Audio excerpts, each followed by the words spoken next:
After a year-long delay, the remake of Advance Wars 1 and 2 has finally arrived in the form of Reboot Camp. While the original was handled by Japanese developer Intelligent Systems on the Game Boy Advance, this remake is handled by the American Shantae developer WayForward. Herein lied the central question I had for this game. Can an American developer remake a very Japanese strategy game and do it well? In this review, I'll answer that question and detail why, despite my rather low expectations, Reboot Camp was much better than I expected. By the end of this spoiler-free review, you'll know if it's worth shelling out for, how it compares to other strategy games, and if its story and gameplay will satisfy you as much as it satisfied me. Unfortunately, I never got around to playing the Game Boy Advance originals, so in this review I will not be comparing the two versions, and judging Reboot Camp on its own merits. So with that out of the way, let's jump right into it.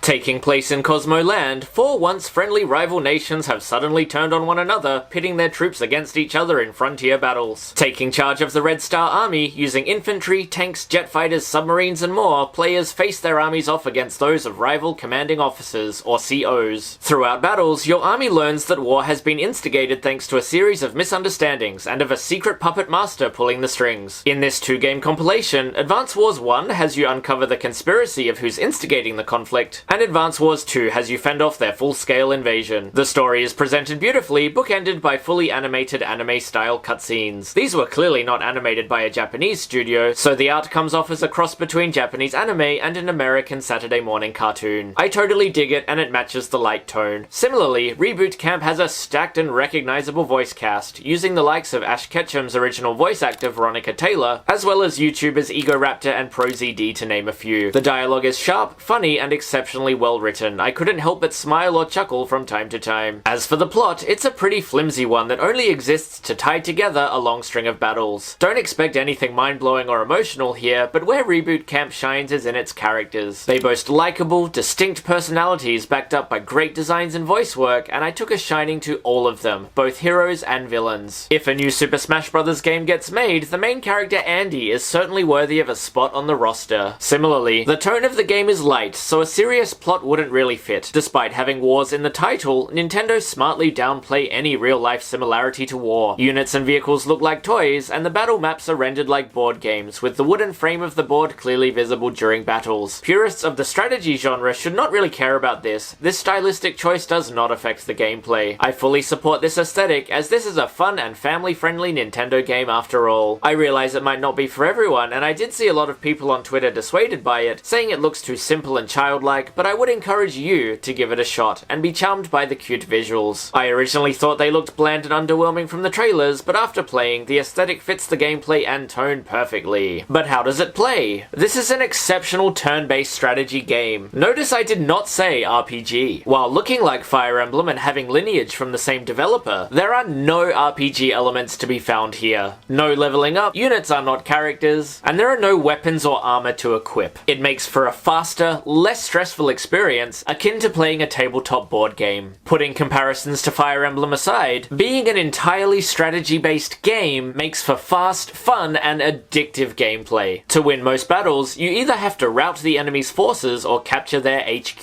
The units you're allowed are predetermined before most battles, meaning you have to formulate a strategy with what's available. You have infantry, which are weak but can capture bases, with captured bases becoming healing points for damaged units. Tanks form your forward offensive, which are both strong offensively and defensively. Behind tanks, you can use rockets, which attack enemy units from afar but can be destroyed easily. There are also aerial and naval units, which have their own strengths and weaknesses. There are more unit types than these, and mastery of all of them is essential to formulating a strategy. With the unit types you're given, formulating a strategy is essentially solving a puzzle. Fans of this channel know how much I love puzzle solving, so if strategy isn't your thing but puzzle solving is, you'll find plenty to love here. Later battles give you bases which can spawn units using currency you receive from captured bases. In these ones, you'll have to figure out how to overwhelm your opponent, and you have to come up with your own strategy based on what you've learned. This flexible approach is ridiculously fun, especially when it doesn't work out and you're crushed by the opponent and have to start over. And yet, it never feels punishing or unfair, and thanks to the fast and addictive gameplay, you'll smash that retry button and dive straight back in. Seeing your strategy pay off is incredibly rewarding, especially in later battles which may take you hours to complete. I never once once felt bored and found it hard to put the game down. Unfortunately, certain battles are less fun than others and lead to frustration. There are many which involve heavy fog, meaning most of the map is obscured and you can't see where enemy units are hiding. There are ways to strategize around the fog, like sending out a recon unit or placing infantry in the mountains, but in these battles it's so easy to make a simple mistake and be wiped out immediately. I found myself beating these through trial and error, losing and replaying once learning where the units are hiding. I know this is a skill issue on my part, but the majority of people I've spoken to like the fog battles the least. Similarly, any battle that requires navigation of the sea is something else that I struggle to get my head around. It took a while to figure it out, and I think most players will have their own preferences for battle types they like and dislike. Playing the ones you like are highlights, but the ones you don't like are worth powering through to get to the ones you do like, which is rewarding in its own right. And the most controversial feature, at least for me, is moments of luck in the form of CO power. Building up your power meter in battle, accumulating enough power allows you to unleash a special ability. While each CO gets a fun little animation and unique power, like an attack boost, the chance to take a second turn, unleash weather effects, and so on. And they can help you out in a pinch and when you're in a tight spot, but they're absolutely devastating when unleashed by your opponent. They can really disrupt or totally ruin your strategy, forcing you to start over. It's a real double-edged sword here. Fun when you use it, sucks when it's used against you. Choosing your favorite CO gives a bit of customizability over the experience, which is nice, but those moments where you're crushed by the opposing CO can really sting. Gripes aside, it remains a fun and addictive campaign. Worth the price of the game and some of the best turn-based strategy I've ever played. Outside of the campaign, there's an online mode, a collectibles shop, and a challenge mode. These are fun in short bursts and a nice little bonus, but the campaign is where you'll want to spend most of your time. Completing both campaigns will take you well over 40 hours. Plenty of content here. Technically, I found no issues with the game. The frame rate is consistent and I didn't encounter any glitches. My aging Switch did crash mid-battle, which frustrated me, but to my surprise, the game had auto-saved mid-battle and I could resume the battle from the start of my turn. I really didn't expect that, and it's an awesome quality of life feature. You can save mid-battle and resume later. Great if you're always on the go like me. The music in Reboot Camp slaps hard, eschewing orchestra or synths for a more pop-rock flair, incorporating electric guitars and bass. The catchy melodies underscore each battle and keep you motivated. It matches the tone of this being a play war and not a real war, and I'll definitely listen to this soundtrack outside of the game, probably bopping my head along to it on my daily commute. To sum up, Way Forward surpassed my expectations, and delivered an outstanding remake that can stand on its own. I've never really been a fan of Way Forward, not being able to enjoy games like Shantae. While I was disappointed they were given the task of remaking an intelligent systems game, they more than stepped up to the challenge, and it's potentially the best game ever made by the studio. It splits the difference between Japanese and Western game design, and is another outstanding addition to Nintendo's Switch library. Fun, rewarding, and addictive, fans and non-fans of the strategy genre will fall in love with it, regardless of whether you've played the Game Boy Advance original or not. And speaking of Japanese design, it's baffling that this game was not released in Japanese here in Japan. I had to purchase it using my Australian credit card as a download. This is not only bizarre but disappointing from Nintendo. Historically, the Wars series has never sold well in Japan, and perhaps that's why Nintendo decided not to release it here. But it's still a strange choice. Just because it didn't sell well 20 years ago doesn't mean it won't sell well in 2023. Especially given the increased popularity of strategy games like Fire Emblem over the past 20 years, I could still see this being a moderate success here in Japan. Consequently, it's possible we may never see the Wars series again. Perhaps Nintendo didn't have much faith in Way Forward's finished product. And it's a damn shame because this is a remake of an outstanding quality. And with what's been established here, I have no doubt that Way Forward could create a brand new entry in the Wars canon and establish the Wars series as a staple Nintendo IP. Was a reboot of the series intended? The game is called Reboot Camp after all. I'd love to see remakes of other Wars games, and I'd especially like to see a brand new entry. Switch Wars perhaps. Anyway, if you have the chance, do yourself a favor and go play Reboot Camp. In this video, I spoke about Japan a lot, so if you're interested in Japan or Japanese culture, go check out my other channel, Open World Japan, where I take you on adventures across Japan itself. And if you want to see more game reviews, don't forget to like the video and subscribe to this channel. So, thanks for listening to me ramble, and I will see you next time.